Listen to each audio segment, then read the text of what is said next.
Hey guys, Civilord here, back with another action figure review, hot off the heels of my vintage collection Zodak review, no less.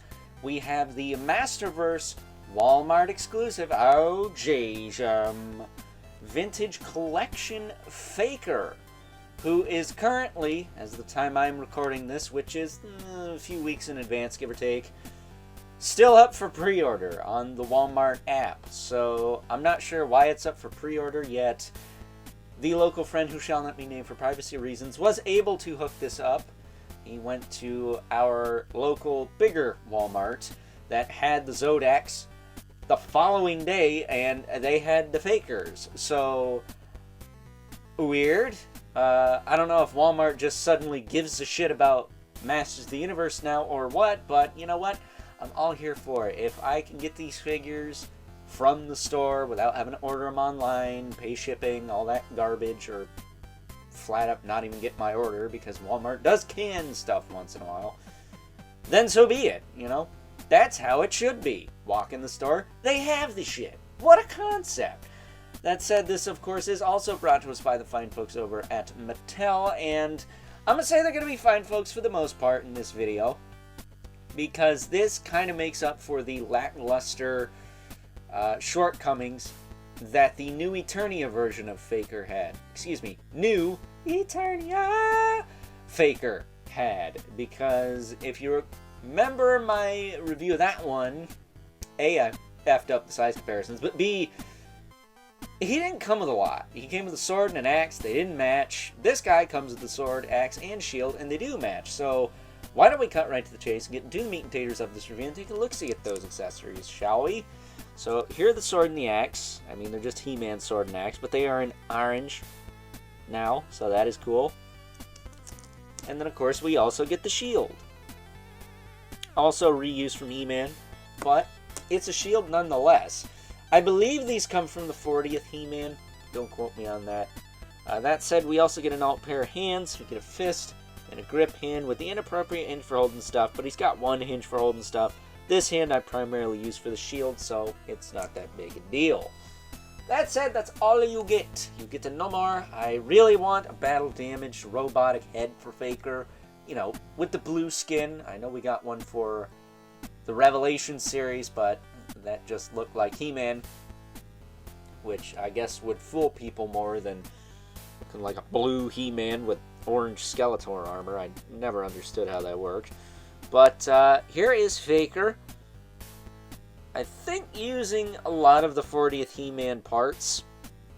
From the boots, the legs, the arms, some of the torso. But this armor comes from, I want to say, the Vintage Collection Skeletor. Because I will tell you, these fasteners on the back do not exactly want to latch into place. These tabs here, you guys know Motu gear, they have these little tabs. And these little tabs, it's like one too short for it to work.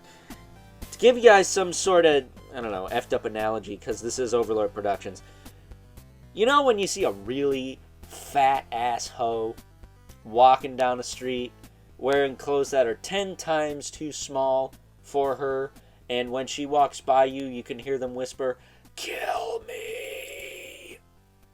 Well, this has absolutely nothing to do with that, but it is a pain in the ass to get this thing on there. And I have heated this thing up more than once. I have pulled pretty hard on these tabs to get them through. Surprisingly, no tearing or stressing, so high quality plastic, but it's a freaking bitch, man. So, you know, other than that, this figure is fine out of package, I must say. But as far as articulation goes, his head will rotate side to side. It'll look up and down and tilt a little bit. His arms will move up and down, out to the side, back down. He's got a bicep swivel, double elbow, that works fine. He's got the same bracer as He-Man as well. This one is glued, I believe, but the other one is just a loose floating piece. Now his torso, I will show you the forward and back range. Move it that far back. this far forward with the armor fully fastened. You can turn it, you can also shift it or tilt it, but I primarily use the waist twist. Waist twist there to do any of that.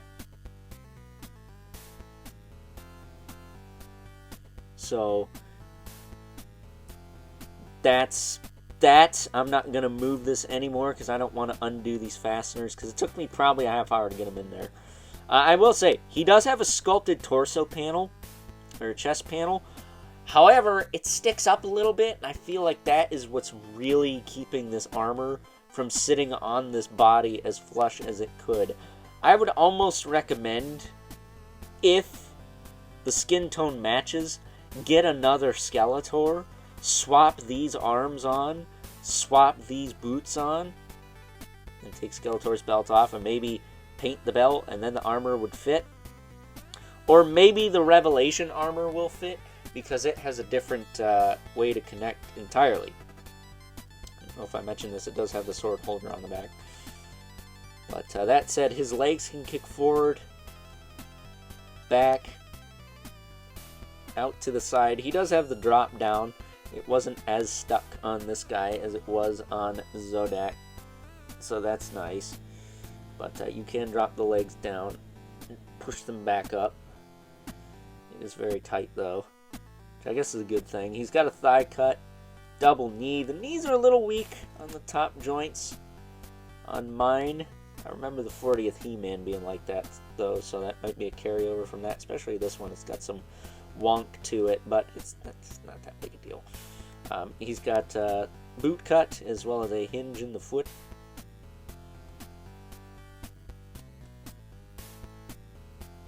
That will bend accordingly. Then he does have a rocker with peg holes at the bottom of the feet, but you don't need that because he can stand on his own just fine, especially since I could shift the stupid leg up all the way. I was having trouble with Zodaks yesterday, but this guy seems to be aight, so he's aight. No more you want me to say other than that. But I will say, if you maybe kit bash the 3 Fakers, I don't know why that reminds me of 3 Jokers from McFarlane, but the 3 Fakers from the Masterverse line, say the armor from the Revelation one, the orange armor, obviously, not the He-Man power harness, and the body from the new Eternia one, and the weapons from this guy, I think he'd have a really sick Faker.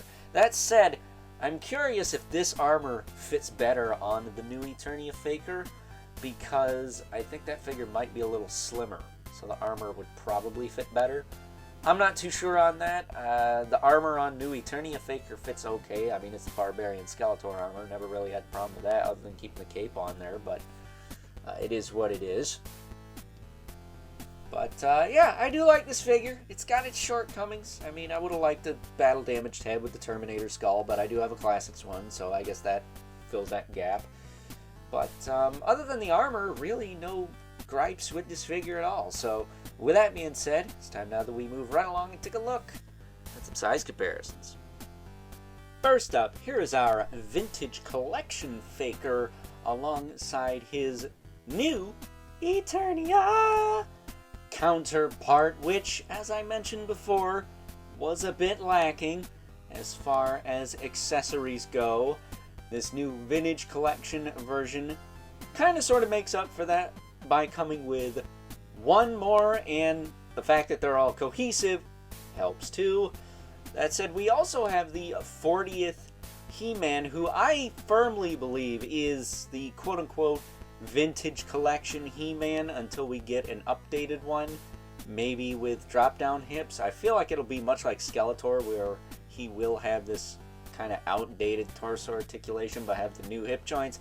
I don't know, I'm still kind of salty about that as far as Skeletor goes, because Faker here has the new articulation as we saw earlier, so not too sure what's up with that. And before anyone asks, the head I have on 40th He-Man is actually from the Masters of the Universe 87 movie Deluxe Dolph Lundgren He-Man.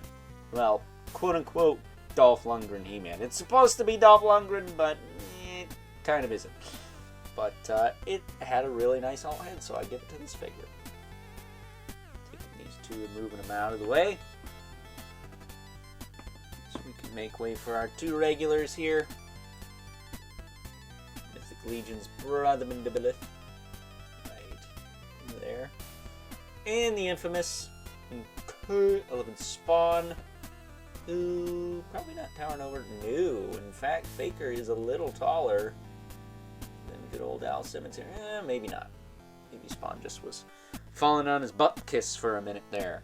But they're about the same height, give or take. So, with that being said, it is time now that we wrap things up with some final thoughts.